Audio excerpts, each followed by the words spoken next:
Weather Station Kurt was an automatic weather station erected by a German U-boat crew in northern Labrador, Dominion of Newfoundland in October 1943.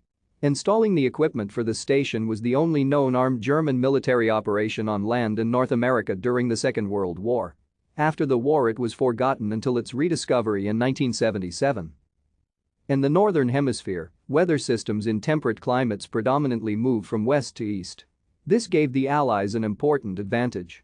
The Allied network of weather stations in North America, Greenland, and Iceland allowed the Allies to make more accurate weather forecasts than the Germans. German meteorologists had weather reports sent by U-boats and weather ships, such as Lauenburg, operating in the North Atlantic. They also had reports from clandestine weather stations in remote parts of the Arctic and readings collected over the Atlantic by specially equipped weather aircraft. However, the ships and clandestine stations were easily captured by the Allies during the early part of the war. Thank you for watching.